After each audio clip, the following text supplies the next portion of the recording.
नमस्ते। कभी सोचा है इस भागदौड़ और शोर शराबे वाली दुनिया में हम सब एक दूसरे से असल में कैसे जुड़े हुए हैं? आज हम कुछ ऐसे ही गहरे विचारों को समझेंगे जो हमें हमारे आपसी रिश्तों और हमारे साझे भविष्य को एक बिल्कुल नई नज़र से देखने पर मजबूर कर देंगे। तो शुरुआत इसी सवाल से करते हैं। जरा सोचिए, जब आसपास का सारा शोर थम जाता है, जब सब कुछ शांत हो जाता है, तो हमें कौन सी सच्चाइयां सुनाई देती हैं? यही सवाल हमारी आज की पूरी बातचीत की नींव है। तो हमारा पहला पड़ाव है शोर से परे सुनना। देखिए, अक्सर जो सच्ची समझ होती है ना, वो बाहरी कोलाहल में नहीं बल्कि मन की शांति में ही मिलती है। सोचिए, ये लाइन कितनी गहरी है। ये हमें कह रही है कि दुनिया की सारी डिस्ट्रैक्शन से हटकर अपने अंदर झांको, जहां हम सबकी एक सामूहिक धड़कन सुनाई देती है। तो ये जो साझा धड़कन है, ये है क्या असल में? ये हमारी उन बुनियादी इच्छाओं से बनी है जो हम सब में हैं, जैसे अपनापन पाने की चाहत, प्यार करने की चाहत और अपनी जिंदगी में कोई मकसद खोजने की चाहत। यही वो धागा है जो हम सबको एक दूसरे से बांधता है। ठीक है, तो हमने अपने अंदर की आवाज तो सुन ली, लेकिन इससे दूसरों से एक सच्चा कनेक्शन कैसे बनता है? चलिए अब जुड़ाव की इसी कला को समझते हैं। ये वो 3 बेसिक चीजें हैं जो हम सबको, मतलब हर इंसान को चाहिए। अपनापन, प्यार और एक मकसद। हम दुनिया के किसी भी कोने में क्यों ना हों, ये भावनाएं हम सब में एक जैसी ही हैं। यहाँ एक बहुत जरूरी बात समझनी होगी। सच्ची एकता या यूनिटी का मतलब ये नहीं कि हमारे बीच के मतभेद खत्म हो जाए, नहीं, बल्कि इसका मतलब है कि हम अपने मतभेदों को टकराव की वजह ना बनाकर उन्हें अपनी ग्रोथ के लिए अपनी ताकत के तौर पर इस्तेमाल करें।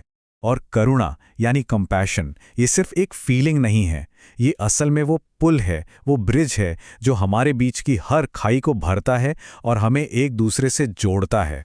और सहानुभूति यानी एम्पैथी, वो ज़बान है जो हमारे जख्मों पर मरहम लगाती है और एक दूसरे की समझ को बढ़ाती है।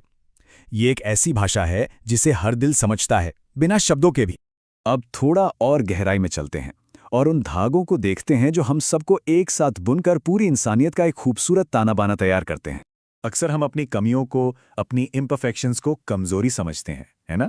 पर सच तो यह है कि यही वो धागे हैं जो हमारी कहानियों को एक दूसरे से जोड़ते हैं और हमें इंसान बनाते हैं। असली पावर, सच्ची ताकत दूसरों पर हावी होने में या उन्हें कंट्रोल करने में नहीं है, बल्कि ये इस बात को समझने और सम्मान करने में है कि हम सब एक दूसरे से गहराई से जुड़े हुए हैं। तो सवाल उठता है कि हम इस ताने बाने को और बेहतर कैसे बना सकते हैं? देखिए, यहाँ 3 आसान रास्ते बताए गए हैं। ये छोटी छोटी चॉइसेस हैं, लेकिन इनसे बहुत बड़ा बदलाव आ सकता है। और ये बात हमेशा याद रखनी चाहिए कि हमारा हर छोटा बड़ा फैसला, हमारा हर काम एक लहर की तरह है जो इस पूरे ब्रह्मांड के जाल को प्रभावित करता है। तो इन सब बड़े विचारों के बाद अब एक बहुत ही खास और आज के समय के लिए ज़रूरी संदेश पर आते हैं, जो क्रिसमस के मौके पर दिया गया था। ये इन बड़े आइडियाज़ का एक बेहतरीन प्रैक्टिकल उदाहरण है।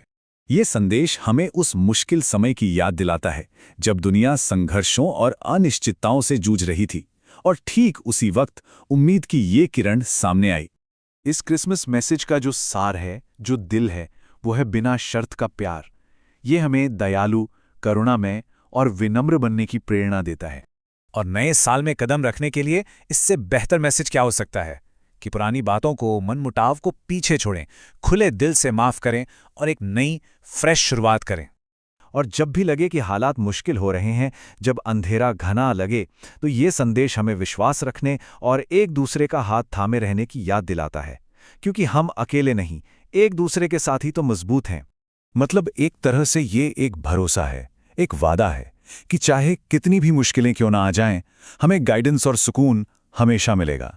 हम कभी भी अकेले नहीं होते। और आखिर में ये दोनों संदेश एक बहुत ही खूबसूरत आइडिया पर आके मिल जाते हैं कि हम सबके अंदर दिव्यता की, अच्छाई की एक चिंगारी है, और वो बस इस इंतजार में है कि हम उसे जलाएं और अंधेरे को रोशन करें। तो आज की इस बातचीत को हम इसी एक सवाल के साथ खत्म करते हैं। अगर हम सब अपनी इस अंदरूनी चिंगारी को जलाएं, उसे बड़ा करें, तो सोचिए कि हम सब मिलकर इस दुनिया को कितना ज्यादा रोशन कर सकते हैं।